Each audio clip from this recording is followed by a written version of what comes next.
Deal TV, learn and earn. In the summer of 2013, Grammy-winning producer Ian Brennan, Teneriwan, Ramblin' Jack Elliott, TV on the radio, and his wife, Italian photographer and filmmaker, Marilyn Adeli, traveled to the south of Malawi specifically to document and record the music of prisoners at the maximum security prison in Zomba. While in search of artists, the pair had previously traveled to Rwanda, South Sudan, Palestine, Nairobi, and Algeria amongst other countries, and these efforts produced multiple albums, often the first ever released internationally from the respective regions and/or in their local languages. Zomba Prison is a dilapidated brick structure that resembles a factory from a Dickens novel and was built in the 19th century. Designed to hold 340 people, today it houses over 2,000. Plus, many of the guards also live on the grounds, just outside the walls. The head of prisons allowed Brennan and Adeli access for the project in exchange for Brennan's offering a series of classes on violence prevention to inmates and guards.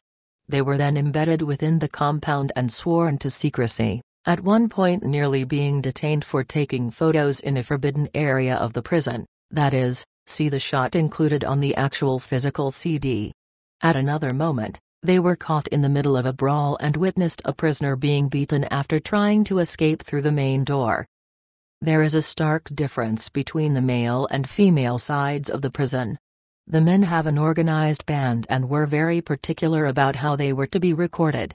The women on the other hand are without instruments except for drums made from buckets, and they claim to not write songs.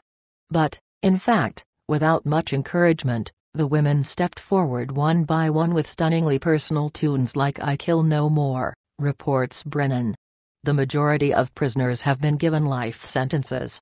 Their crimes range from murder to theft, and the music making is a multi-generational affair with some members as young as their early 20s, while a few select others have reached more than 60 years of age, the latter being a very advanced number since the life expectancy in Malawi remains about half of what is found in the Western world. The men's group is actually led by an individual who is serving a life sentence due to having committed murder during a robbery plot where he and his gang attempted to steal equipment from another band.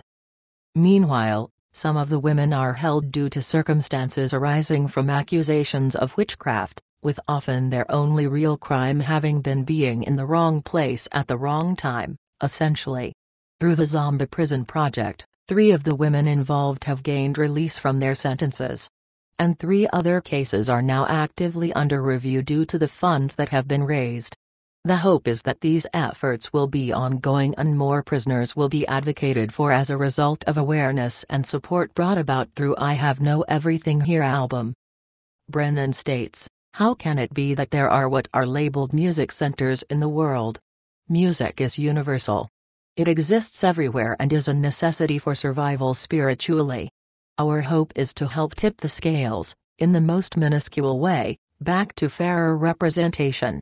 It is indefensible that literally hundreds of thousands of musicians from cities like London, LA and New York have been heard ad nauseum for decades, while not a single record has ever even been released internationally from entire countries composed of millions of citizens and that have been rendered so invisible that the majority of people on the planet would have a hard time even locating them on a map." Over 5 dozen people were recorded for the Zomba Prison Project sessions, totaling more than 6 hours of music. Executive producers, Ian Brennan and Marilyn Adeli. Deal TV, learn and earn.